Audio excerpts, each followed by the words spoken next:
Coucou les ados! On est super content d'être avec vous ce matin. J'espère que vous avez passé une bonne semaine. Est-ce que vous êtes prêts pour ces moments de folie? Je veux vraiment remercier tous les ados qui ont participé au défi sportif. Merci d'avoir joué le jeu, merci de nous avoir envoyé vos vidéos, vos photos. Franchement, vous êtes au top. Ça nous fait plaisir parce que vous participez aux activités que l'on vous propose. Et franchement, vous êtes vraiment au top les ados. Et sans plus tarder, je voudrais laisser aussi la parole à Dorothée. Pour cette semaine, en fait, elle a un défi à cœur et elle voulait vous le partager. Donc, je lui laisse toute la parole. Salut les ados, c'est Dorothée. Alors comme vous savez, le défi sportif est terminé. Alors moi, cette fois-ci, j'ai un nouveau défi à vous lancer. Ce que j'aimerais, c'est que vous fassiez des photos, des vidéos, des moments de joie que vous vivez en famille, avec vos amis ou rien que tout seul. Merci, je compte sur vous. On attend vos photos. Merci Dorothée, merci de nous avoir fait proposer ce défi. Et maintenant, on laisse place à Philippe qui va vous parler d'un message qu'il a sur son cœur. Donc soyez attentifs, soyez à l'écoute et que Dieu vraiment vous bénisse. Les ados, j'espère que vous allez tous bien et que malgré le temps du confinement qui commence à durer et qui va se prolonger, vous gardez le moral et que vous êtes confiants pour l'avenir. Ce matin, je voudrais qu'on prenne un peu de temps pour réfléchir ensemble à un verset particulier. C'est un verset très court et il est simple. Donc il est facile à retenir et il nous dit ceci. Tout ce que ta main trouve à faire, fais-le. Je le répète. Tout ce que ta main trouve à faire, fais-le. Nous trouvons ce verset dans le livre de l'Ecclésiaste au chapitre 9 et au verset 10. Alors, je sais que ça peut vous sembler compliqué de faire des choses dans une maison où ça fait déjà 4 semaines pleines qu'on est enfermé. Parfois même, ça fait 4 semaines pleines qu'on est presque exclusivement dans sa chambre. Et vous dites, hé Philippe, comment tu veux qu'on trouve des choses à faire en ce moment ? Je voudrais juste ajouter que dans ce verset, il n'y a pas d'indication de circonstances favorables ou non pour agir. Alors, je ne parle pas de votre chambre. Je suis certain qu'elle est déjà rangée nickel comme jamais. Ah, excusez-moi. Je reçois quelques messages de parents qui me disent que c'est pas le cas. C'est quoi ce travail, les ados là ? Mais je voudrais qu'on se pose des questions ensemble ce matin. Et dans ce temps où apparemment je peux pas faire grand-chose, comment pourrais-je faire pour obéir à la parole de Dieu ? Tout d'abord, je voudrais préciser que c'est un état d'esprit et un état de cœur qu'il faut avoir. Pose-toi simplement cette question. Quand pour la dernière fois ai-je fait quelque chose pour la première fois ? Là je répète parce que ça devient compliqué. Quand pour la dernière fois ai-je fait quelque chose pour la première fois ? Sortez vos copies, vous avez 30 minutes pour répondre. Ah, je plaisante. En effet, c'est une bonne période pour se poser des questions. Habituellement, on fait des tas de choses de façon routinière. Il y a même des choses qu'on fait tous les jours sans se poser de questions. Mais c'est peut-être le moment de savoir si ces choses sont réellement celles que Dieu attend de moi. Même si tu as encore des doutes concernant les prochains jours, les prochaines semaines, voire même comment tu vas terminer ton année scolaire parce que tu n'as peut-être pas toujours fait ce qu'il fallait, je voudrais t'encourager ce matin à ne pas penser uniquement qu'à toi. Souvent, c'est un réflexe naturel que nous avons. Quand ça ne va pas, on se replie sur soi-même. On pense moins aux autres. Et à force de ne penser qu'à soi, on oublie que Dieu nous a placés à un endroit précis pour le servir. Le premier endroit où il t'a placé, c'est pas compliqué à comprendre, c'est dans ta maison. As-tu conscience que tu as un rôle important dans cette maison où tu vis ? As-tu conscience que ta place est vraiment importante ? En effet, Dieu ne t'a pas mis là par hasard, mais bien parce que tu as un rôle à jouer. Quand je parle de rôle, c'est pas celui de faire le comédien, le clown de service pour amuser les autres, mais c'est surtout que tu peux apporter aux autres. Seulement, cela n'est possible qu'à une condition, celle de te rendre disponible. Premièrement, te rendre disponible pour Dieu. En lui demandant simplement, Seigneur, ce verset nous parle de faire des choses, mais je ne sais pas quoi. Si c'est réellement ce que tu penses dans ton cœur, si c'est réellement ce que tu demandes à Dieu, alors sois assuré d'une chose. Il va t'éclairer, il va te répondre. Ne t'attends pas forcément à avoir une réponse dans les 30 secondes qui suivent ta demande, mais garde cette attitude de cœur, d'entendre Dieu te parler et d'être à l'écoute de ce qu'il veut te dire. Ensuite, il suffit de réfléchir un peu et de dire mais même enfermé dans cette maison, qu'est-ce que je peux faire? Alors je vais te donner des conseils. Ce ne sont pas des conseils bateaux, parce qu'il n'y a jamais de conseils bateaux. Je ne vais pas dire vas-y aide ta mère à la cuisine, même si ça serait déjà pas mal. Ou encore va voir ton frère s'il n'a pas besoin d'un coup de main pour les devoirs. Je pense que c'est déjà des choses auxquelles tu as pensé.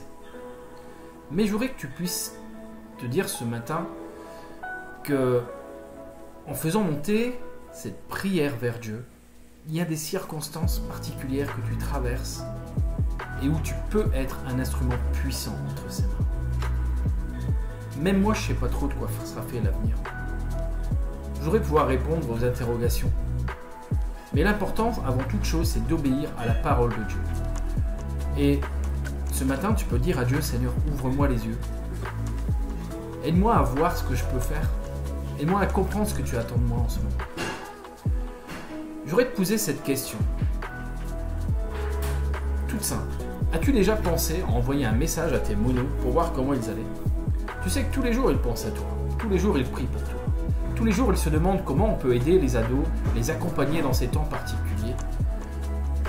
Et est-ce que toi, tu pourrais te poser cette question, Seigneur, comment moi je peux faire pour les encourager? Comment je pourrais être un minimum disponible comme eux le sont pour moi tout au long de l'année? Comment je pourrais faire, Seigneur, pour être présent comme eux? Il y a des choses toutes simples. Réfléchis à ce que tu pourrais faire. Et demande à Dieu ce que tu peux faire en retour pour les bénir. Oh, tu pourrais aussi échanger autrement avec tes amis que tu ne le fais aujourd'hui, que par des snaps, des selfies ou Insta. Par exemple, au lieu de leur envoyer des selfies, tu pourrais simplement leur envoyer des demandes d'informations, comment ils vont, comment ils vivent la situation, comment leurs besoins apparaissent durant cette situation. Je suis certain que la majorité de tes amis ados ne savent pas trop quoi penser. Ils ont des fausses idées sur la situation. Ils ont même peur parfois. Tu pourrais alors raconter et leur partager que tu connais quelqu'un qui peut les aider, qui peut leur donner la paix. Cette paix qu'ils ne vont pas trouver dans les choses superficielles, mais auprès de Dieu seulement, comme toi tu as pu le trouver. On vous l'a déjà dit les ados, vous avez une place importante. Et c'est dans ces moments particuliers que celles et ceux qui ont accueilli Dieu dans leur cœur vont pouvoir marquer la différence. Oui, parce que vous êtes appelés à marquer votre génération. Aujourd'hui, d'autres personnes que toi trouvent le temps long. Dans ta famille, tes grands-parents par exemple, quand tu as la chance de les avoir. Depuis combien de temps as-tu pris de ton initiative personnelle la décision de prendre leurs nouvelles? Même s'ils ne vont pas forcément avoir grand-chose à te raconter, vu qu'ils sont enfermés entre leurs quatre murs. Même s'ils vont te dire des choses qu'ils t'ont déjà dites des dizaines de fois. Tu peux pas imaginer le bien que tu leur feras quand tu prendras juste quelques minutes de ta journée pour les appeler. Et même si tu te sens capable de le faire, propose-leur de prier avec eux. D'ailleurs, la Bible elle nous invite à le faire. Prier les uns pour les autres. De même, avec tes amis ou les membres de ta famille que tu ne vois pas souvent, tu peux proposer ton aide. Tu as peut-être des capacités supérieures dans le domaine scolaire. Là aussi, c'est un don que Dieu t'a donné. Mets-le à la disposition des autres. Cela peut être également dans le domaine musical où tu excelles. C'est aussi une possibilité avec les réseaux sociaux d'aujourd'hui que tu as de proposer ton aide à d'autres pour les accompagner. Quand on prend la décision d'obéir à la voix de Dieu, il est celui qui nous guide, il est celui qui nous renouvelle. Et même si on ne se sent pas le plus fort ou le plus capable, il va t'aider.